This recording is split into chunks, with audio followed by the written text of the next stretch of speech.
O trem que chegou vazio na estação e deixou todos apavorados. A tarde já estava morrendo quando o apito do trem ecoou pela pequena estação de São Bartolomeu. Era um lugar simples, de tijolos vermelhos e bancos de madeira gastos, onde todo mundo se conhecia. As pessoas se aglomeraram como sempre, esperando parentes, mercadorias, novidades. O trem das 6 era a ligação do vilarejo com o resto do mundo. Trazia cartas, notícias e, às vezes, até sonhos embrulhados em caixas. Dona Alzira, que vendia bolinhos de milho na porta da estação, foi a primeira a perceber que algo estava errado. O apito soava estranho, mas arrastado, como se a máquina estivesse cansada. Os trilhos vibravam, mas não havia risos nas janelas, nem vozes de gente se preparando para descer. O maquinista costumava acenar de longe, mas desta vez ninguém surgiu na frente da locomotiva. O trem se aproximava lento, pesado, soltando fumaça branca que se dissolvia no céu cor de chumbo. Quando finalmente parou, um silêncio enorme se espalhou. As portas dos vagões estavam abertas, mas não havia uma única pessoa dentro. Os bancos de madeira, onde normalmente viajantes disputavam espaço, estavam vazios. Malas soltas caíam pelo chão, algumas abertas, como se tivessem sido abandonadas às pressas. Um cachecol vermelho tremulava preso na janela, e dentro de um dos vagões, uma xícara rolava de um lado para o outro a cada balanço. Ninguém entendia. Cadê o maquinista? Cadê os passageiros? Seu Antero, o chefe da estação, tentou manter a calma, mas a voz saiu trêmula. Gente, esse trem veio sozinho. Um arrepio coletivo percorreu a multidão. Crianças se agarraram nas saias das mães. Homens se entreolharam sem saber o que fazer. O vento pareceu gelar mais, carregando o cheiro forte de ferro e fumaça. Dona Alzira deixou os bolinhos caírem da bandeja. Isso não é coisa boa, não. Trem vazio não chega assim. A notícia correu pelo vilarejo em minutos. Cada um contava a versão que via e o medo se multiplicava. Uns diziam que o trem tinha sido amaldiçoado, outros falavam em assombração e alguns, mais práticos, acreditavam em um crime. Mas ninguém conseguia explicar como uma locomotiva inteira podia chegar sozinha, sem maquinista, sem passageiro, apenas ecoando um silêncio que parecia maior que a própria noite. E foi então que alguém percebeu que no último vagão havia uma porta fechada. A porta fechada no último vagão parecia respirar. Tinha um trinco grosso, engordurado, e uma janelinha redonda que deixava ver só escuridão. Ninguém queria ser o primeiro a tocar. O silêncio virou um peso nos ombros de todo mundo. Seu Antero, com o boné torto e o apito preso no pescoço, passou a mão no suor da testa. Sentia o coração batendo no ouvido. Ele era o chefe da estação. A responsabilidade caía nele, mas as pernas estavam bambas. "Tragam uma lanterna", disse, tentando parecer firme. E chamem o sargento Nogueira. Um rapaz magro chamado Rafael correu até a venda de seu Benedito. Pegou 2 lanternas e voltou sem fôlego. Dona Alzira ajeitou o lenço na cabeça e, mesmo tremendo, aproximou-se da porta. "Deus nos guie", murmurou. O grupo abriu espaço quando o sargento chegou. Nogueira era homem de poucas palavras. Vestia a farda surrada e tinha olhos pequenos que sempre pareciam desconfiar de tudo. Parou diante da porta, mediu a fechadura, testou o trinco. "Alguém encostou aqui?" perguntou. "Ninguém", respondeu seu Antero. "Estamos esperando o senhor." O sargento assentiu. Pediu que todo mundo se afastasse um pouco, mas ninguém foi muito longe. Curiosidade é planta que nasce até em pedra. Rafael ergueu a lanterna. O facho de luz tremia junto com a mão. Nogueira respirou fundo, levantou o trinco e puxou. A porta fez um rangido longo, de arrepiar. O escuro lá dentro cheirava a óleo, metal e alguma coisa doce. Não doce de comida. Doce errado, enjoado. O sargento entrou um passo, levantando a lanterna. O círculo de luz varreu o chão, subiu pelas paredes, encontrou uma fileira de caixas de madeira empilhadas com letras pretas marcadas a fogo. "Carga especial. Não abrir." "Carga especial?"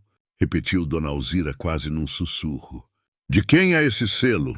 perguntou o sargento, aproximando a lanterna de uma das caixas. O carimbo tinha um símbolo que pouca gente conhecia. Um triângulo pequeno dentro de um círculo e o nome de uma empresa que ninguém lembrava de ter visto por ali. Transnacional do Nordeste. Nunca vi essa firma, disse seu Antero. As cargas aqui são da companhia, do correio, dos armazéns da capital. Essa aí, não sei. Nogueira passou os dedos pela madeira, sentiu umidade. Uma gota escorreu pela lateral da caixa. Não era água, tinha cor escura, quase preta. O sargento franziu a testa. Antero, pegue um pé de cabra. Vai abrir? Dona Alzira levou a mão à boca. E se tiver alguma resposta, está aqui, cortou o sargento, sem grosseria, só convicção. Rafael trouxe o pé de cabra. O metal encontrou a fresta da tampa. Nogueira fez força, o braço marcado de veias. O prego gemeu, depois soltou com um estalo. Um cheiro forte espirrou da caixa, como fruta podre misturada com ferro quente. Algumas pessoas recuaram. Quando a tampa levantou, o silêncio virou outra coisa. Um pavor com forma. Dentro da caixa havia malas menores, todas iguais, cinza escuro com um lacre vermelho. E sobre as malas, fixadas por tiras de couro, máscaras de pano, muitas, dobradas, limpas, alinhadas como coisas novas. Ao lado, uma prancheta com uma lista, datas, horários e uma coluna chamada lotação. Na linha do trem das 6, a palavra completo. Máscaras? Estranhou Rafael. Pra que tanta máscara? E essas malas? Disse seu Antero, pegando uma com cuidado. Era pesada. O lacre tinha o mesmo triângulo dentro do círculo. Isso é coisa grande. O sargento pegou a prancheta. A caligrafia era bonita, quase caprichada demais para uma lista de carga. Embaixo, 2 assinaturas, iniciais MR e VD. Não mexe mais, ordenou Nogueira, devolvendo a mala. Fecha a caixa. Vamos olhar os outros vagões, ver se encontramos pistas do maquinista. Fecharam a tampa no mesmo cuidado com que abriram. A sensação ruim não arrefeceu. O trem continuava mudo, como bicho grande que finge dormir.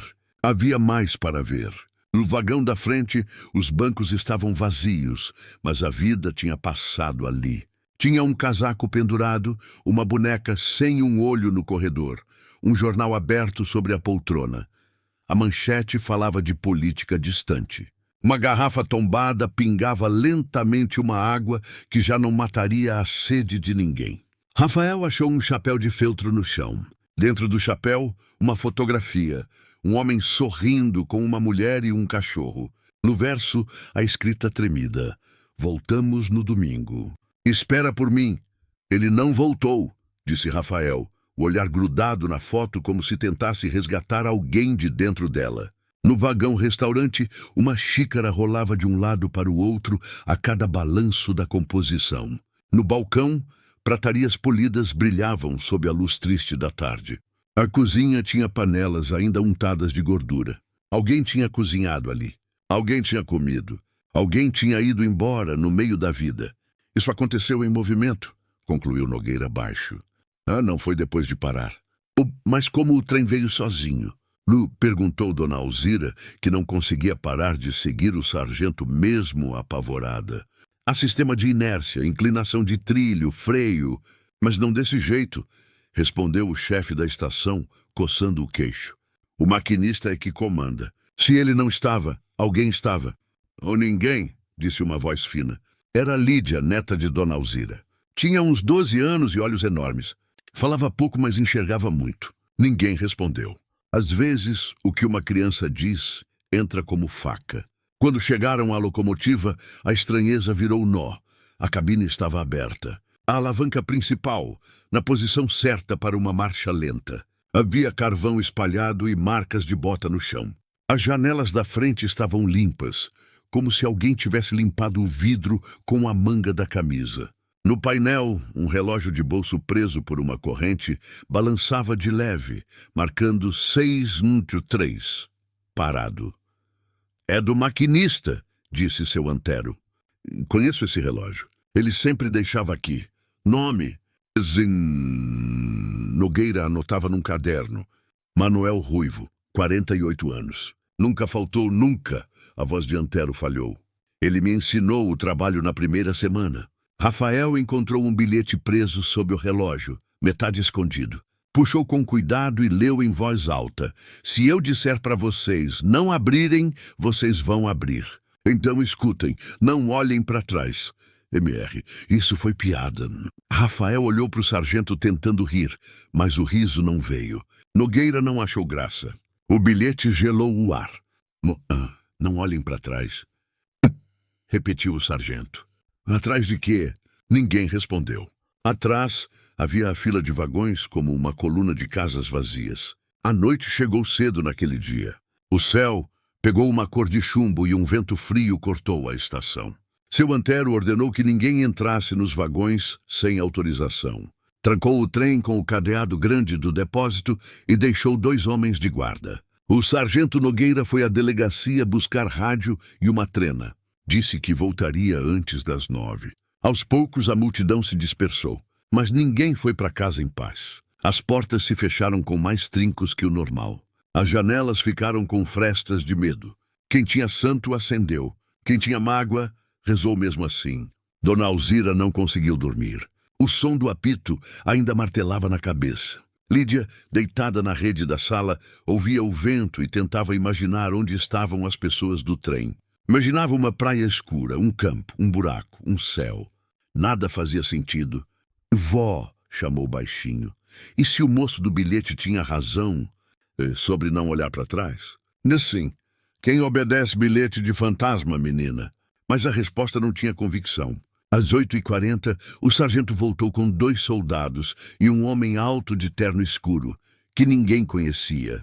Tinha um cabelo impecável e um sorriso de quem não sorri. Apresentou-se sem se apresentar. Sou da companhia, disse, mostrando um distintivo com o mesmo triângulo no círculo.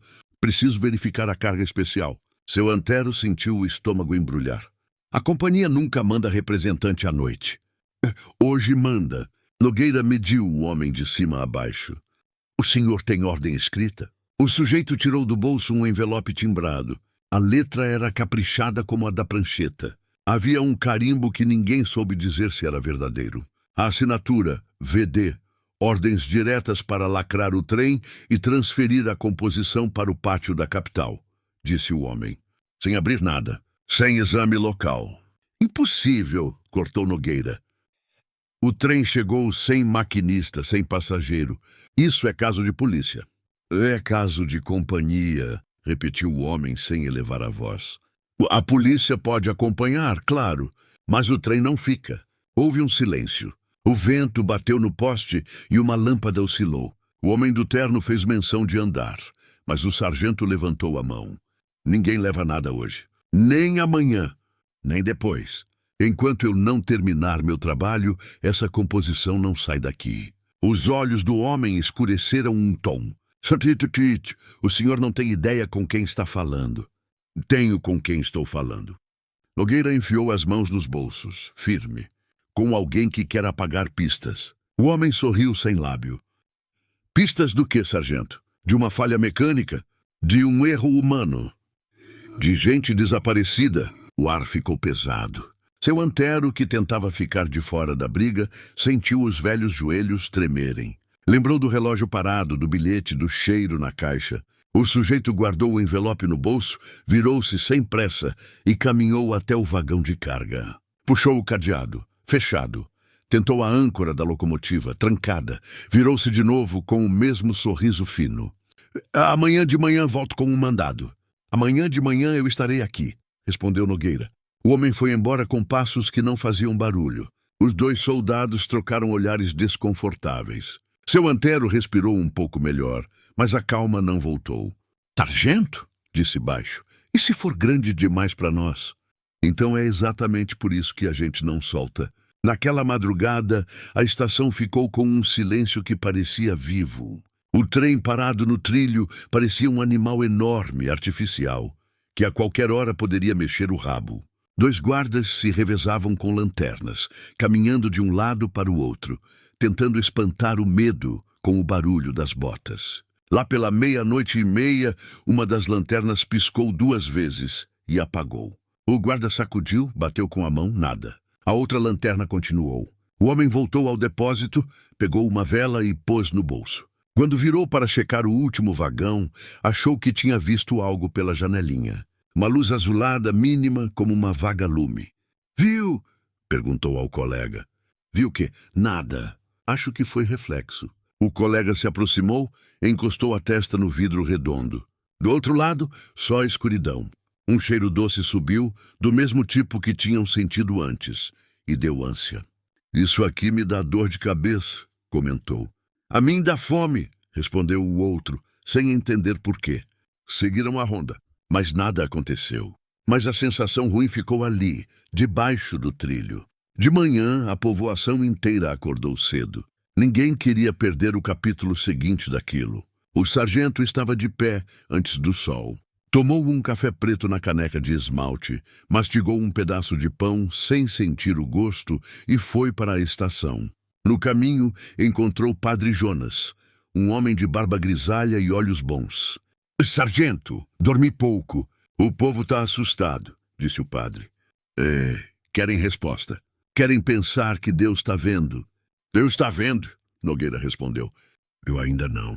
Chegaram juntos. Seu antero já esperava na plataforma, com o boné ajeitado e um semblante de quem envelheceu uma década. Dona Alzira apareceu com um bule de café, distribuindo xícaras como se café fosse coragem. Lídia se escondia atrás da avó, com os olhos grudados no trem. Hoje eu abro mais uma caixa, anunciou o sargento. E vou até o fim da composição, vagão por vagão. Quem quiser ajudar, ajuda. Quem quiser ver, veja. Mas ninguém toca sem eu mandar. Rafael levantou a mão. Eu ajudo. Eu também, disse Padre Jonas. Eu fico com o caderno, falou Lídia, surpreendendo a todos. Anoto tudo. Meu caderno tem lápis bom. Nogueira quis dizer não, mas olhou para os olhos dela e viu uma firmeza que muitos adultos não tinham. Fica perto da sua avó, anota de longe. Sim, senhor, respondeu séria. Abriram de novo o último vagão. O cheiro doce veio grosso, como se tivesse passado a noite se multiplicando. Rafael cobriu o nariz com um lenço. O sargento foi direto na segunda caixa. Pé de cabra, força, estalo. A tampa saiu. Dessa vez, não havia malas. Havia uniformes, muitos, dobras perfeitas, botões brilhando. Em cada gola, um número bordado. Em cada manga, o triângulo no círculo. Ao lado, sapatos enfileirados do mesmo tamanho, com os cadarços amarrados com carinho. Isso parece... Padre Jonas procurou uma palavra que não doía. Preparação. Preparação para quê, padre? Perguntou Dona Alzira com a voz fina. Ninguém respondeu. O sargento passou a mão pela gola de um uniforme. Era pano bom, pesado, de quem tem dinheiro. No bolso de um deles, achou um papel dobrado em 4. Desdobrou com cuidado. Era um folheto impresso. No topo, em letras grandes, orientações para embarque, lote 27. Embaixo, uma lista. 1. Mascare todos os passageiros. 2. Não permitir janelas abertas. 3. Não parar entre as estações marcadas. 4. Evitar olhar nos olhos. 5. Em caso de pânico, música. Lídia anotou cada linha no caderno sem entender, mas com a certeza de que aquelas palavras fariam sentido mais tarde. Evitar olhar nos olhos ficou batendo na cabeça dela como um tambor. Isso está errado em muitos níveis, disse o padre, consumindo as letras com o olhar. Que tipo de transporte exige que ninguém olhe nos olhos? O tipo que quer levar gente sem que gente pareça gente, disse Nogueira, seco. Sargento. Rafael apontou para o chão do vagão, onde o pó de carvão formava desenhos sem querer.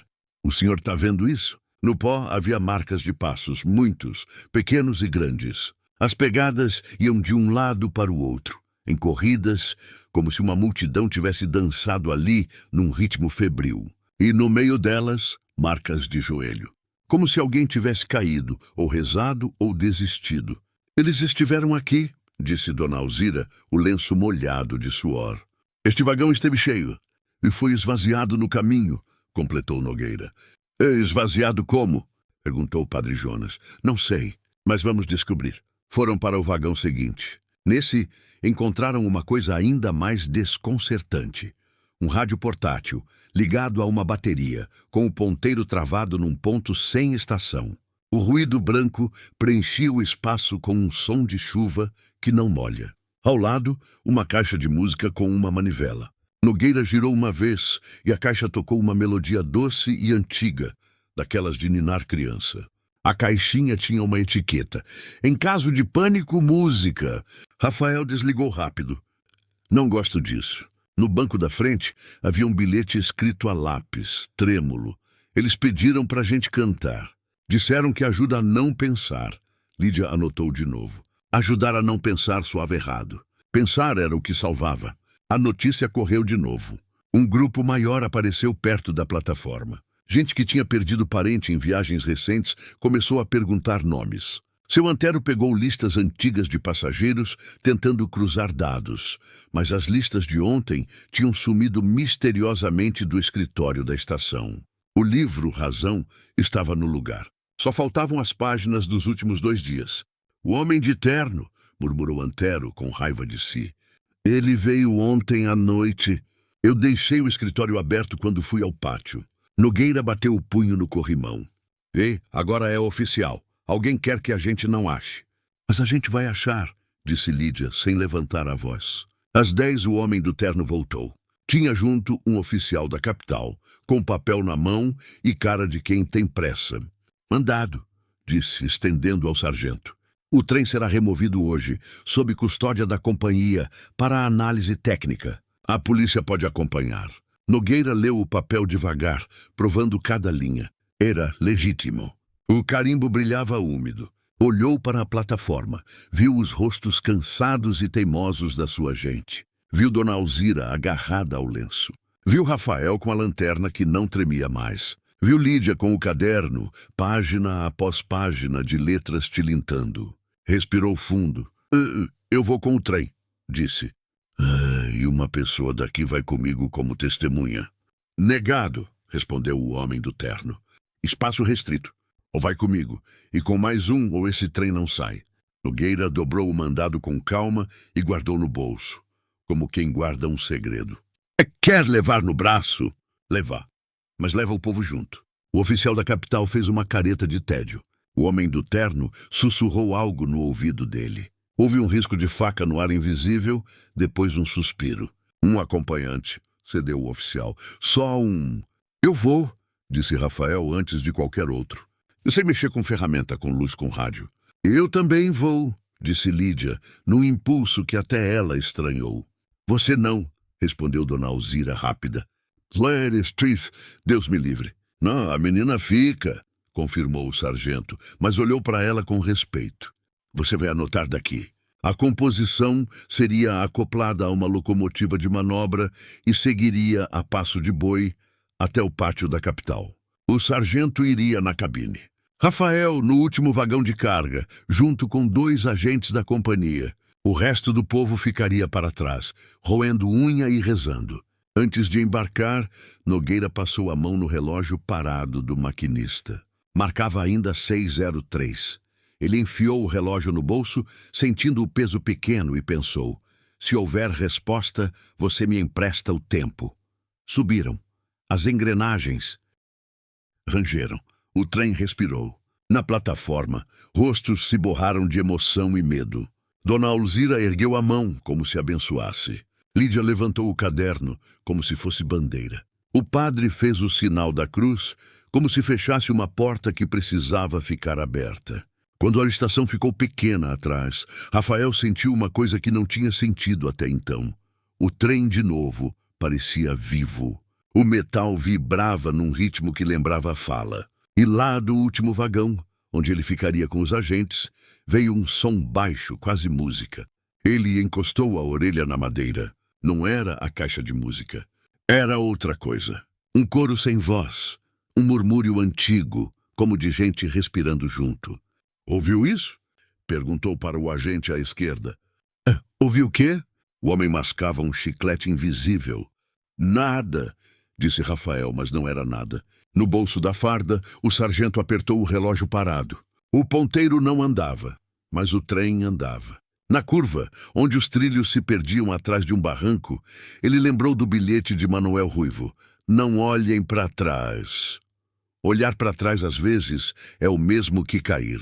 O sargento encarou o trilho à frente, olhos duros. E foi assim, sem se permitir o gesto mais humano, virar o rosto para ver o que deixou, que ele entrou com o trem no trecho de mata fechada, onde o sinal de rádio sempre morria, onde o barulho do mundo ficava menor, e onde, naquele dia, o impossível estava esperando.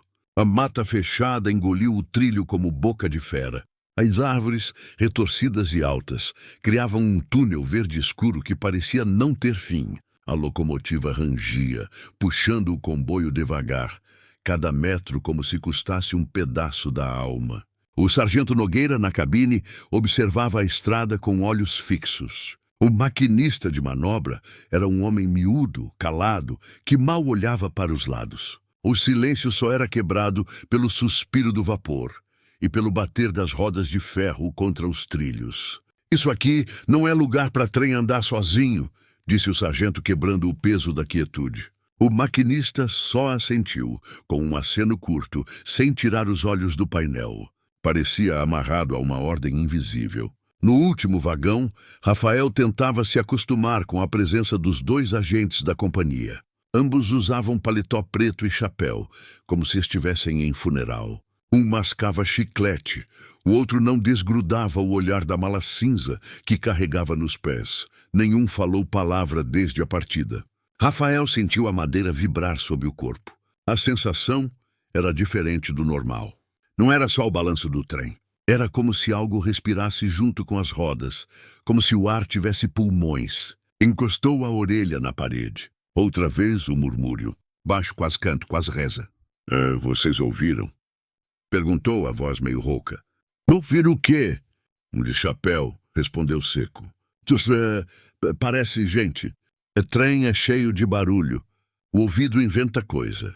O outro voltou a mascar o chiclete indiferente. Mas Rafael sabia que não estava inventando. O som vinha de dentro, não de fora. Era como uma multidão distante, sufocada em camadas de ferro. No meio do percurso, a locomotiva deu um solavanco. O maquinista praguejou baixinho e segurou firme a alavanca. O sargento Nogueira se ergueu um pouco, instinto alerta. "E o que foi isso?" "Freio", respondeu atrasado, disse o homem nervoso. "Mas o trilho tá limpo." O sargento apertou o bolso do uniforme. O relógio de Manuel Ruivo estava ali, frio como pedra. Quando tirou para olhar, o ponteiro mexera. Só um pouco, mas mexera. 6:04. Nogueira respirou fundo. Não podia ser coincidência. Lá atrás, Rafael não resistiu. Aproximou-se da mala cinza que os agentes guardavam como relíquia. O lacre vermelho tinha o mesmo símbolo do triângulo dentro do círculo. Tentou ler as letras gravadas no metal, mas o agente de chapéu bateu com o pé no assoalho, forte, e a vibração subiu até o peito do rapaz. "Não encosta." Só queria ver de perto." "Vê com os olhos." Rafael recuou. Os homens não piscavam. Eram sombras de carne. A mala parecia mais pesada do que o tamanho dizia. Tinha uma aura, um peso de silêncio. O murmúrio vinha dela, Rafael tinha certeza. No meio da viagem, uma coisa aconteceu. O vento parou. Dentro da mata, tudo ficou imóvel, como se o mundo tivesse segurado a respiração. Os galhos, antes mexendo, congelaram. Nem folha caiu, nem pássaro. O sargento notou na hora. O maquinista também, porque seus olhos se arregalaram sem controle. "Isso nunca acontece aqui", disse Nogueira. "Nunca", confirmou o homem, voz fina de medo. O relógio de bolso esquentou na mão do sargento. Agora marcava 6:05. De repente, do nada, veio o som de passos. Não no mato, dentro do vagão à frente. Passos firmes, compassados como botas no chão de madeira. O sargento puxou a pistola. Quem tá aí?" Ninguém respondeu. Mas os passos continuaram, indo de um lado a outro do vagão vazio. O maquinista queria parar, mas Nogueira segurou o braço dele. "Não. Continua." Na traseira, Rafael também ouviu. O som vinha pelas paredes. O vagão parecia cheio de gente andando. O murmúrio virou voz sem forma. Uma voz única, mas de 1000 bocas. Ele fechou os olhos. O cheiro doce encheu as narinas. O coração batia rápido, como se estivesse dentro de um pesadelo acordado. "Ah, não olhem para trás", murmurou, lembrando o bilhete. Os dois agentes o encararam. O de chapéu apertou o lacre da mala com os dedos. O outro ajeitou o paletó. Nenhum parecia assustado. Ao contrário, pareciam esperar aquilo. Então aconteceu. A locomotiva deu outro tranco, mais forte, como se tivesse batido em algo invisível. O trem inteiro estremeceu. O rádio que estava no vagão central ligou sozinho, chiando. Entre os estalos do ruído, uma melodia suave escapou. A mesma que a caixinha de música tocara. Uma canção de ninar. O sargento ficou gelado. "É isso que eles chamam de em caso de pânico?" Rafael tapou os ouvidos. A melodia parecia puxar sua cabeça para baixo, como correnteza. Os agentes, no entanto, ficaram imóveis, quase hipnotizados, como se aquele som fosse reza. E nesse instante, Rafael viu, pela fresta do vagão, por menos de um segundo, rostos colados ao vidro do lado de fora. Rostos pálidos, sem boca, apenas olhos enormes. Quando piscou, sumiram. Mas o cheiro doce aumentou. Na cabine, o relógio marcou 6:06. O sargento não sabia se queria ver até onde ia. E a cada minuto que passava, parecia claro, o trem não estava indo sozinho para a capital. Ele estava indo de volta para onde nunca deveria ter saído. O trem avançava pela mata como se seguisse um trilho de sombra. O som das rodas já não parecia ferro batendo em ferro, mas coração batendo dentro de peito. Cada estalo ecoava no ouvido do sargento Nogueira como se fosse um aviso. Na cabine, o maquinista tremia, suando frio. Tentava cantarolar baixinho, talvez para espantar o medo, mas a voz saía falhada. "Para de cantar", disse o sargento, sem tirar os olhos da frente. "É que parece que ajuda." O homem engoliu seco. Foi o que disseram. Quem disse? O maquinista fechou a boca. Lá atrás, Rafael sentia o chão vibrar mais forte. As vozes vinham claras agora, mas ainda sem palavras. Era como um coral distante, um coro que não precisava de língua. Ele encostou a mão na mala cinza. O lacre estava quente. Quente demais. "Você não devia tocar nisso", disse o agente do chiclete. "O que tem aqui dentro?" Rafael insistiu. O homem sorriu torto, mastigando devagar. "Nain, só o que precisa ficar quieto." Rafael afastou a mão, mas o calor ficou na pele, como marca. No meio da mata, o rádio do vagão central voltou a chiar. Entre os ruídos, uma voz surgiu. Uma voz de criança. "Papai! Papai! Papai!" Era baixa, repetida, chorosa. Dona Alzira, que ficou na estação, teria desmaiado ao ouvir. Mas ali, dentro do trem, o sargento apenas arregalou os olhos. Desliga isso." A ordem saiu dura. O maquinista mexeu nos botões, mas o rádio não obedecia. A voz infantil repetia o mesmo chamado, cada vez mais perto, como se estivesse dentro da cabine. Rafael ouviu também. Virou-se para os agentes. Nenhum dos dois se mexia. O de chapéu parecia até sorrir. O relógio no bolso do sargento vibrou. Quando ele puxou para olhar, os ponteiros avançaram sozinhos até 6:10. Depois pararam de novo.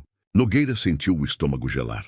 Cada minuto parecia custar uma parte do que restava da sanidade. "Que horas são de verdade?" perguntou ao maquinista. O homem olhou o relógio do painel. 7:05. "Mas aqui são 6:10, disse Nogueira, erguendo o de Manuel Ruivo. O maquinista se benzeu. "Então o tempo do senhor não é o nosso." O trem deu outro solavanco. Rafael caiu de joelhos, bateu no chão. Ao erguer os olhos, viu algo escrito a carvão na parede do vagão. Não estava ali antes. Palavras tortas, mas claras. "Não é viagem, é volta."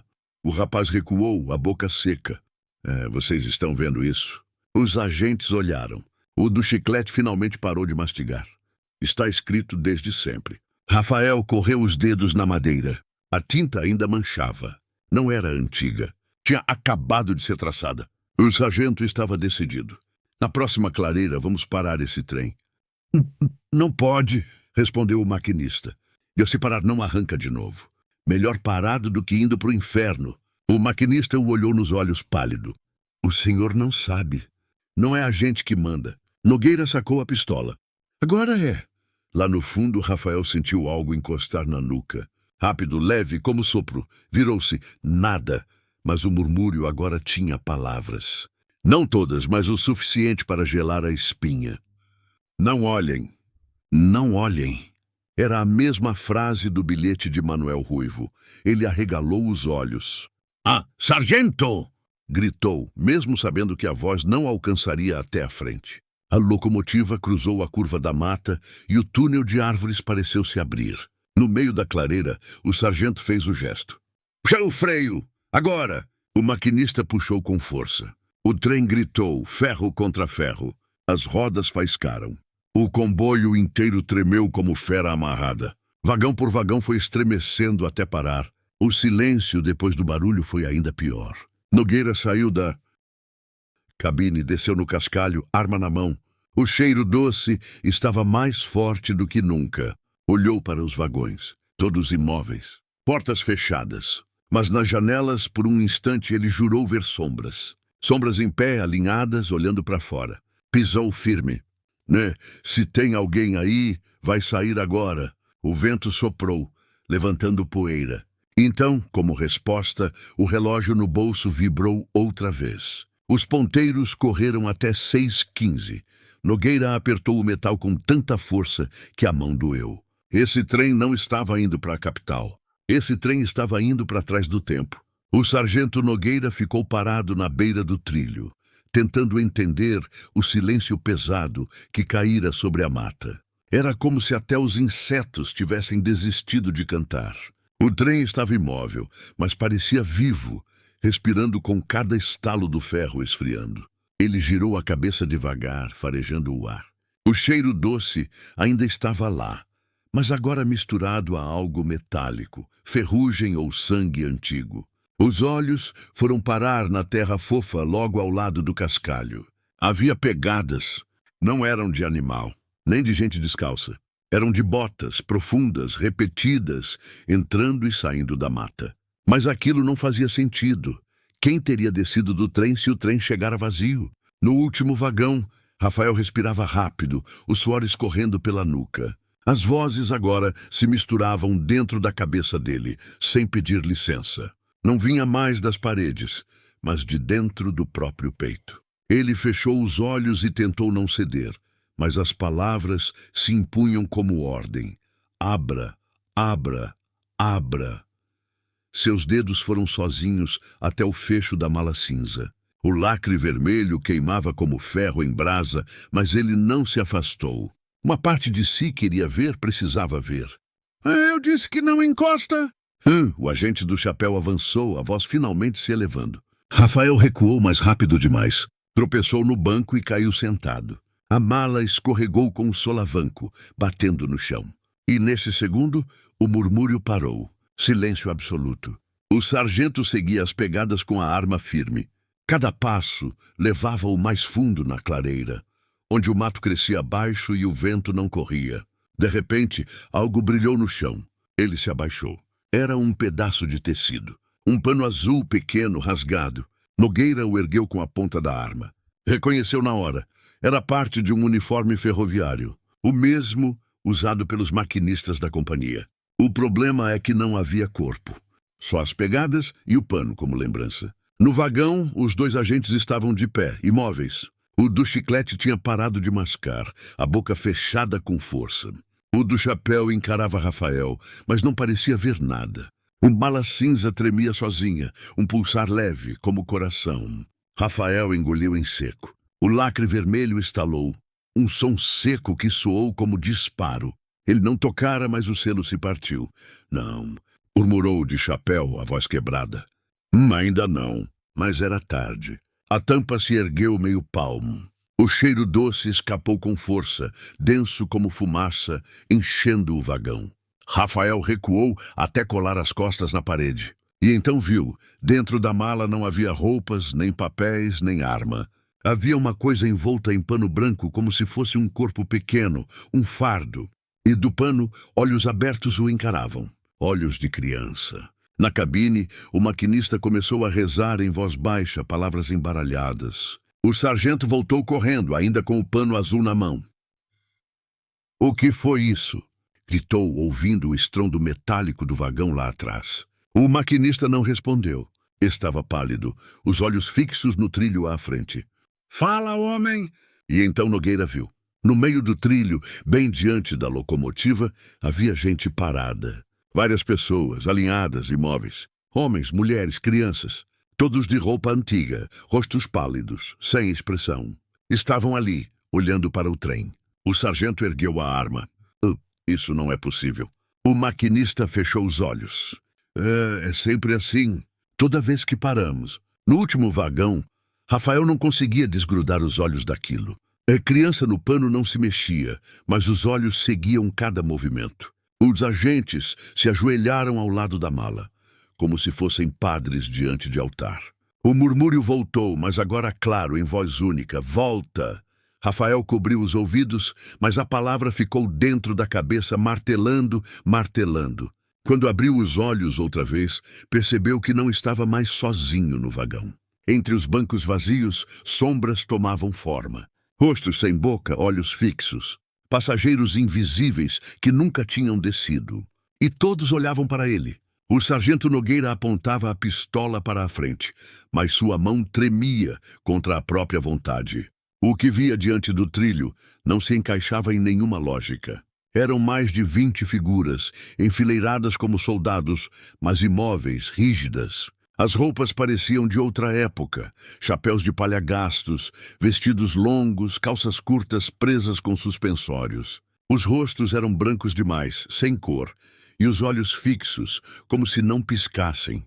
O maquinista murmurava atrás dele. "Não olha? Não olha há muito tempo." Nogueira rosnou. "São só pessoas." Mas sabia que não eram. De repente, uma das figuras deu um passo à frente. Não foi rápido nem lento. Foi mecânico. Um som seco ecoou, como madeira rangendo. Então outra figura se moveu, e outra, até que todos avançaram um passo em uníssono. O sargento disparou. O tiro cortou o silêncio ecoando na mata. O projétil atravessou o peito da primeira figura e se perdeu atrás, sem deixar sangue, sem derrubar nada. A forma apenas oscilou e continuou de pé. Nogueira sentiu o gelo subir pela espinha. No último vagão, Rafael já não sabia distinguir o que era real e o que era delírio. Os bancos antes vazios agora estavam ocupados. Homens, mulheres e crianças, todos pálidos, todos olhando na mesma direção, para ele. O cheiro doce se tornara sufocante. A mala cinza estava aberta, e os olhos da criança dentro dela não piscavam. "Ah, fecha isso!" gritou, mas os agentes não o ouviram. Estavam ajoelhados, em transe, como se rezassem. O murmúrio virou canto. Vozes misturadas enchiam o vagão, vibrando nos ossos de Rafael. Ele tentou correr até a porta, mas a madeira estava trancada. Bateu com os punhos, desesperado. Foi então que uma das figuras no banco se levantou. Não tinha boca, mas tinha olhos fundos, escuros como buracos. Caminhou devagar até ele, cada passo ecoando como tambor. "Não chega perto!" Rafael berrou, o coração disparado. A figura estendeu uma mão fina, ossuda, e tocou o ombro dele. O frio invadiu como gelo, quebrando por dentro. Na frente, Nogueira puxava o maquinista pela gola. "Arranca essa máquina daqui agora!" "E se eles seguirem?" O homem chorava. "Melhor em movimento do que parado. Anda!" O maquinista puxou a alavanca e a locomotiva gemeu como fera ferida. As rodas patinaram, faíscas saltaram, mas o trem começou a andar. As figuras nos trilhos não saíram do lugar. Ficaram paradas, mas os olhos acompanharam o movimento, todos de uma vez, como se fossem um só. Nogueira respirava ofegante, ainda com o dedo no gatilho, mas sabia que arma nenhuma adiantava contra aquilo. No vagão, Rafael caiu de joelhos. As figuras o cercavam. O canto estava mais alto, um zumbido dentro da mente. Ele fechou os olhos e pensou em Manuel Ruivo, no bilhete amassado, na frase repetida. "Não olhem para trás." Mas o que significava? Para trás do quê? Do trem? Do tempo? Quando abriu os olhos, as figuras haviam parado. Todas imóveis, encarando-o como se esperassem uma escolha. A criança na mala piscou. Uma única vez, Rafael gritou. O trem ganhava velocidade outra vez, cortando a mata como lâmina. O vento voltou a soprar, mas não levou o cheiro doce. O sargento segurava firme no metal, sentindo o relógio no bolso vibrar de novo. Ele o puxou para fora. Os ponteiros corriam sozinhos, disparando sem parar, como se marcassem séculos em segundos. Nogueira entendeu. Aquele trem não viajava em trilho comum. Ele corria por dentro do tempo. E cada minuto que passava, levava todos mais fundo em algo que não deveria existir. O trem disparava novamente pela mata, soltando jatos de fumaça grossa que se perdiam entre os galhos. O barulho do ferro nas rodas era agora um rugido surdo, mas de alguma forma o sargento Nogueira sentia que não era apenas máquina se movendo. Parecia um coração batendo, um organismo vivo correndo com fome própria. Ele segurava o corrimão de ferro da cabine, o corpo firme apesar do tremor nos joelhos. O maquinista estava branco como cal, os olhos fixos no trilho. Rezava baixo, palavras desconexas, como se cada estrofe fosse um escudo contra o que vinha. Nogueira tirou o relógio do bolso. O ponteiro corria sozinho, girando, girando, até parar em 6h20. O metal estava quente, queimava sua palma. A sensação era de que o objeto respirava. Esse relógio, murmurou quase para si mesmo, não é só um relógio, é a chave. O maquinista virou o rosto apavorado. O senhor devia ter largado isso na estação. Esse trem não aceita dono novo. Dono novo? O sargento cerrou os dentes. Então tinha dono antes? O homem não respondeu. Apenas fechou os olhos e puxou mais ar, como se engolisse a coragem de continuar. No último vagão, Rafael batia contra a porta como um condenado.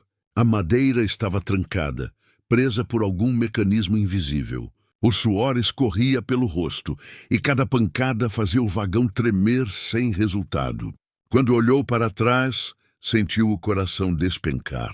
Os bancos estavam todos ocupados. Não havia espaço vazio. Homens, mulheres e crianças de rostos apagados, olhos fundos, observavam-no em silêncio. A pele pálida refletia a pouca luz que vinha das janelas. E o canto continuava, grave, sem boca que cantasse. A mala cinza permanecia aberta. Do pano branco, o corpo pequeno parecia se erguer por dentro, como se tentasse se mover. Os olhos infantis estavam fixos nele, piscando devagar e hipnóticos. Rafael levou as mãos à cabeça. "Saiam daqui!" gritou. "Saiam de perto de mim!" As figuras não se moveram. Mas uma criança entre elas, magra e ossuda, levantou-se do banco. Tinha olhos enormes que refletiam mais do que luz. Refletiam imagens que não pertenciam ao vagão.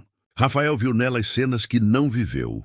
Um vilarejo queimando, gente correndo, trilhos sendo cobertos por mato, como se fossem lembranças roubadas de outro tempo. "Quem são vocês?" murmurou a voz falhando. "O que querem de mim?"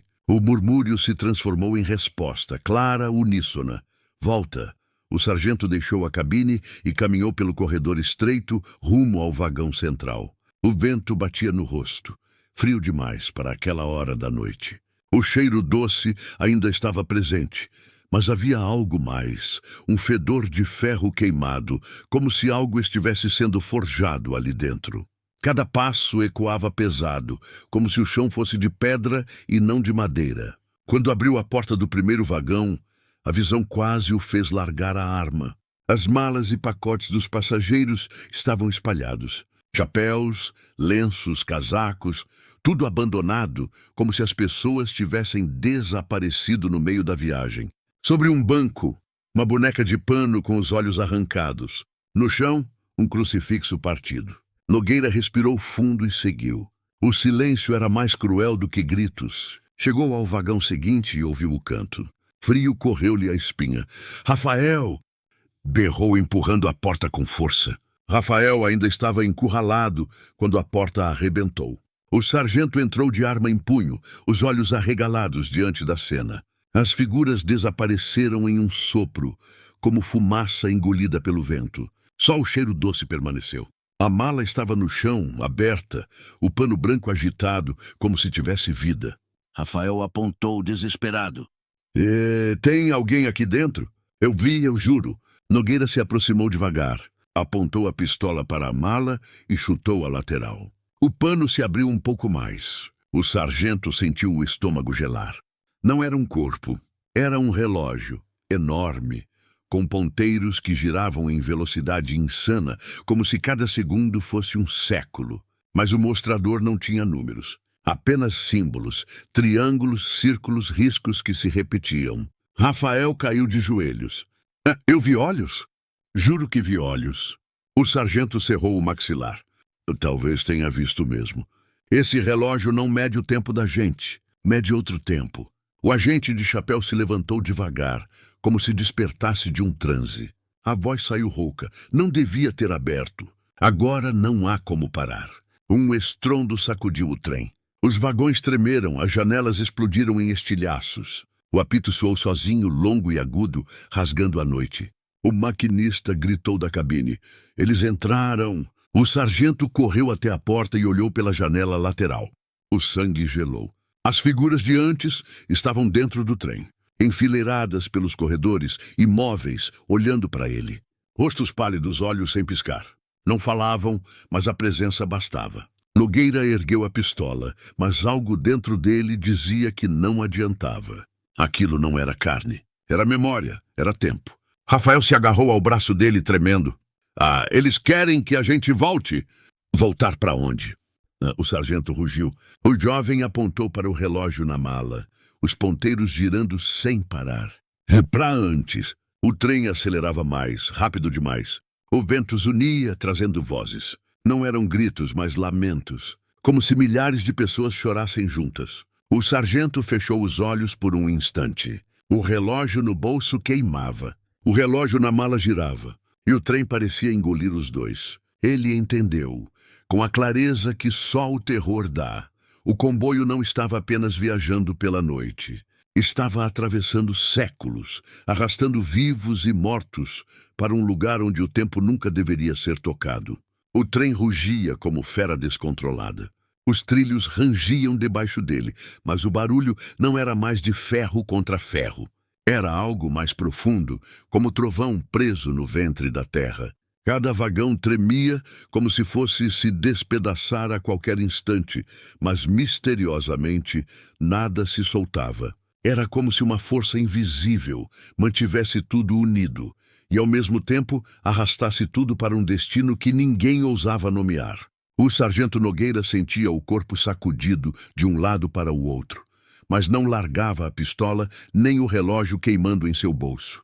O suor escorria pela nuca, os olhos fixos nas figuras que agora ocupavam os corredores dos vagões. Elas estavam ali, imóveis, pálidas, observando como se fossem guardiãs de um segredo antigo. Não encosta nelas, gritou para Rafael, que tentava afastar uma daquelas presenças com os braços. Mas Rafael já percebera, não havia como tocá-las. As figuras não tinham peso. Se aproximavam, sim, podiam soprar frio no rosto, mas não ofereciam resistência. Eram como lembranças materializadas. Na mala cinza, o relógio sem números girava com fúria. Os ponteiros passavam uns pelos outros, saltando símbolos desconhecidos. A cada volta, o vagão inteiro tremia. O agente de chapéu observava ajoelhado, os lábios se mexendo em orações que não pertenciam a nenhuma religião conhecida. Agora não tem mais volta, murmurou. A linha foi aberta. De que linha? Nogueira berrou, a voz firme apesar do terror. Fala de uma vez, homem. O agente ergueu o olhar pálido. A linha que não pertence a este tempo. A ferrovia do esquecimento. Rafael estremeceu. O que isso significa? Significa que vamos onde os mortos ainda esperam. O maquinista urrava da cabine. Não consigo parar. Não tem freio que segure isso. Nogueira correu até a frente. O painel brilhava sozinho, luzes verdes e vermelhas piscando como se tivessem vida. As alavancas estavam firmes, imóveis, presas em posição. O homem puxava, empurrava, socava, mas nada cedia. Não somos nós que guiamos, disse com lágrimas nos olhos. É ele que guia. Ele quem? O sargento rugiu. O maquinista virou o rosto, os lábios tremendo. O trem... Rafael sentiu o estômago se revirar. As janelas estavam diferentes. Não mostravam mais árvores, nem mato, nem noite. Mostravam escuridão compacta, cortada por lampejos de luz dourada, como estrelas que se acendiam e apagavam em segundos. Era como se estivessem atravessando o próprio espaço, sem rumo. O jovem bateu na vidraça. Isso não é o sertão. Não é a estrada de ferro. A voz dele falhou. Onde estamos? O agente do chiclete, finalmente quebrando o silêncio, respondeu com frieza. Entre as horas. As figuras pálidas começaram a se mover. Não rápido, não desordenado. Todas juntas, no mesmo compasso, como soldados em marcha silenciosa. Avançavam pelo corredor em direção a Rafael. O rapaz recuou até a parede. Não cheguem perto! O sargento entrou a tempo de ver. O relógio no bolso vibrava tanto que parecia querer se libertar. Ele ergueu a pistola, mirando o vazio. Se tocarem nele, eu juro que atiro.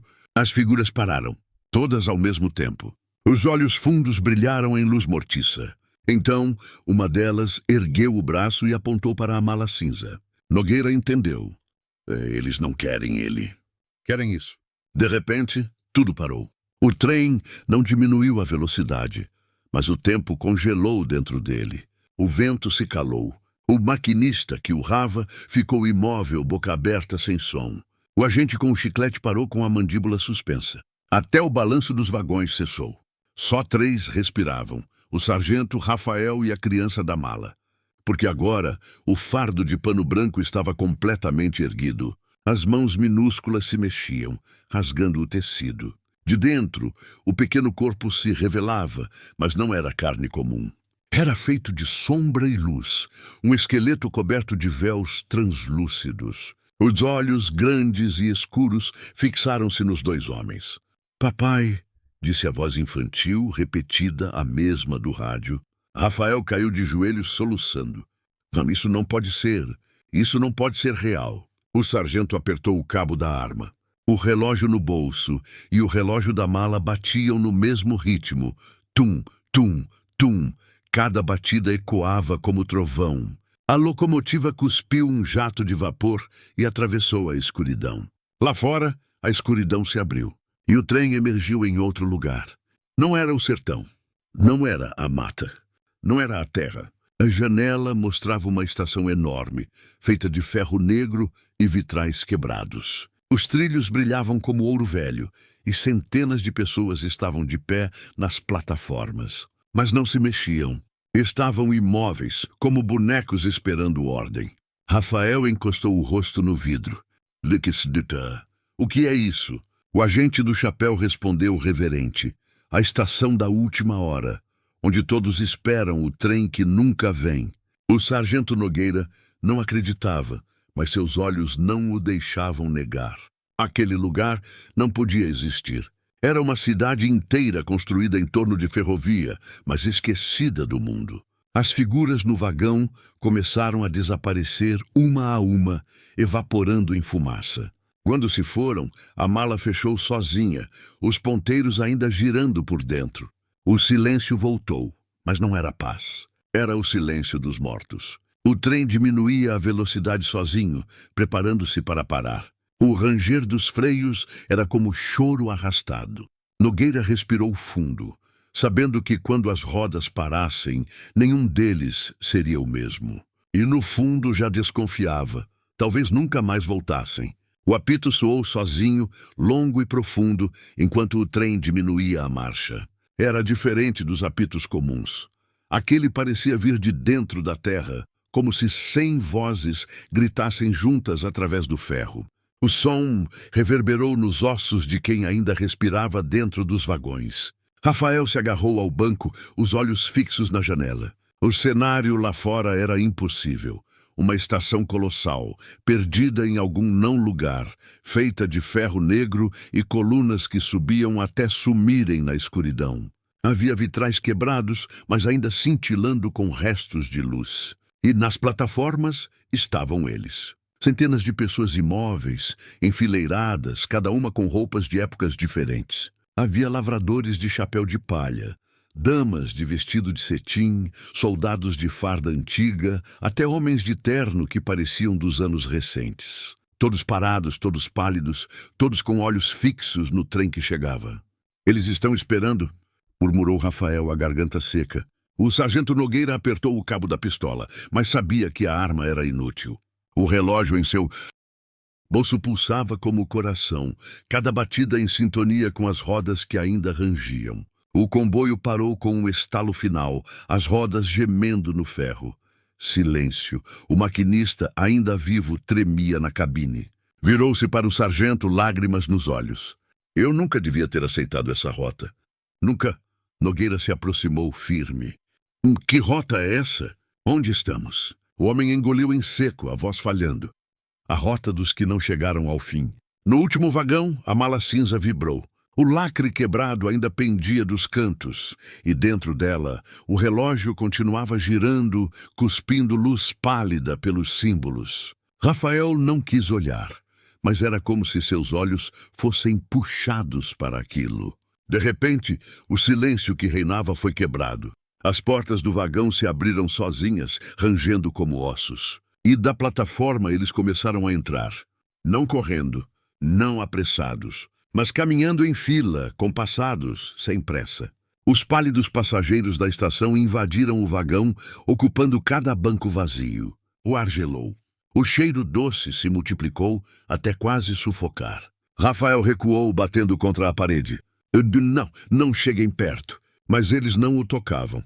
Apenas sentavam, organizados, como se tivessem bilhetes guardados no bolso, aguardando a viagem. O sargento entrou no vagão em seguida. A cena roubou-lhe o ar. Estava diante de um trem cheio de mortos, que não eram cadáveres. Eram presenças, memórias materializadas. O relógio no bolso vibrou mais forte, e ele entendeu que havia ligação. Não fora sorte encontrar aquele objeto. Fora condenação. As figuras se calaram. Não havia murmúrio agora. Apenas olhar fixo. Até que, de repente, um deles falou. A voz era grave, mas arrastada, como se viesse de longe. O trem nunca volta vazio. Nogueira respirou fundo, tentando manter o controle. O que vocês querem? Os olhos da figura brilharam. Passageiros. Rafael caiu de joelhos. Não pode ser. Do lado de fora, a estação começou a ganhar movimento. O que antes era paralisia virou passo. Homens, mulheres, crianças. Todos andavam em direção ao trem. Centenas, milhares, descendo das plataformas e subindo os degraus de ferro. O barulho das botas e sapatos ecoava como trovão contido. O maquinista gritou da cabine. Eles vão encher cada vagão. Não tem lugar para tanto. O agente de chapéu, ainda ajoelhado perto da mala, abriu os braços como se rezasse. Sempre cabe mais. Sempre. O sargento sabia que não podiam ficar ali, mas também sabia que não era ele quem decidia. O trem tinha vontade própria e agora se alimentava daquilo.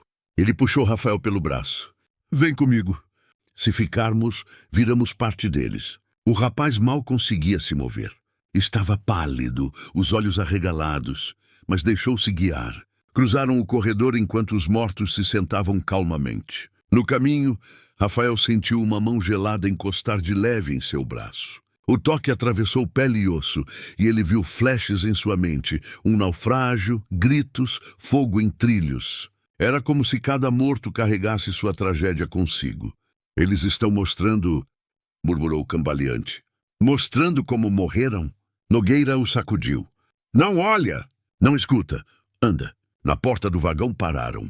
Do lado de fora, a plataforma se estendia até perder de vista. O teto era tão alto que parecia céu de ferro.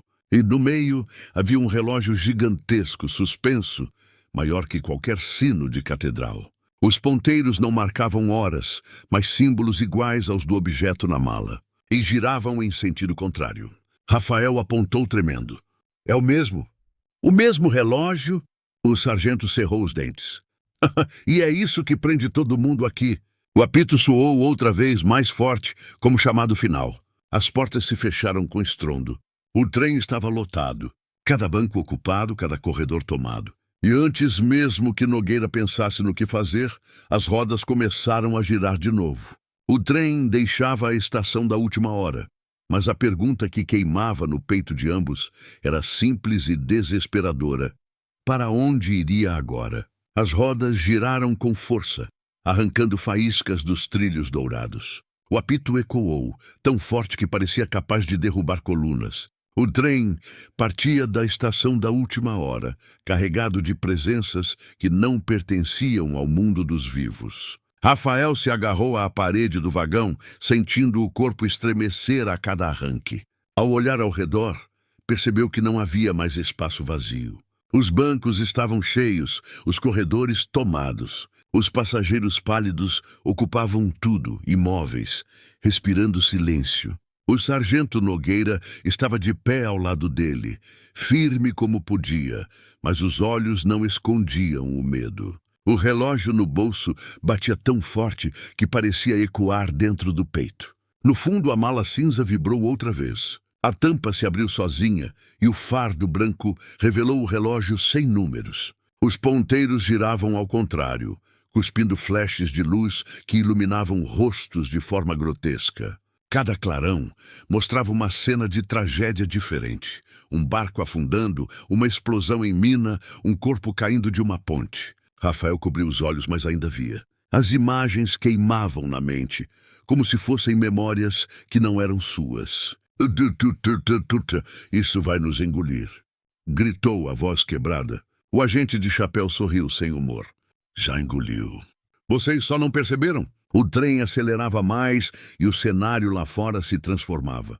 A estação desapareceu e no lugar surgiu uma escuridão sem fim, cortada por trilhos suspensos no vazio. Raios dourados cruzavam o espaço, mas não havia terra, nem céu, nem horizonte. Apenas ferro e sombra.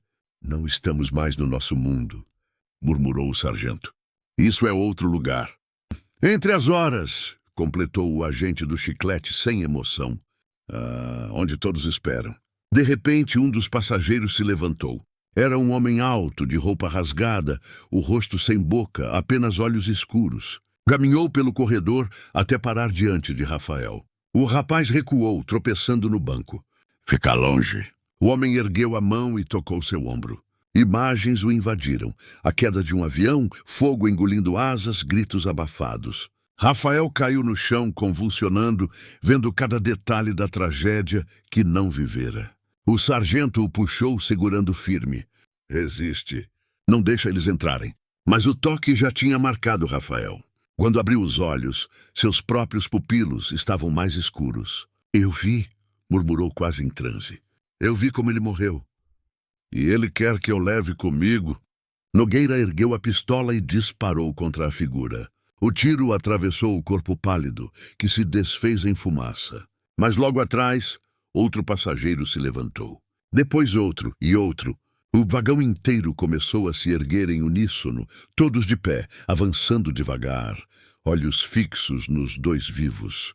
Rafael gritou. Tutu, eles querem a gente. Querem que a gente fique? O trem tremeu de repente. As rodas vibraram como se atravessassem terremoto. O relógio da mala brilhou mais forte, e o do bolso do sargento respondeu. Ambos pulsavam no mesmo ritmo, e então uma voz encheu o vagão. Não vinha de boca alguma. Vinha de todos os mortos ao mesmo tempo, em uníssono. O trem nunca volta vazio. O sargento entendeu naquele instante. O relógio no bolso não era só chave, era passagem. Um bilhete marcado em ferro. Ele segurou Rafael pelos ombros. Escuta!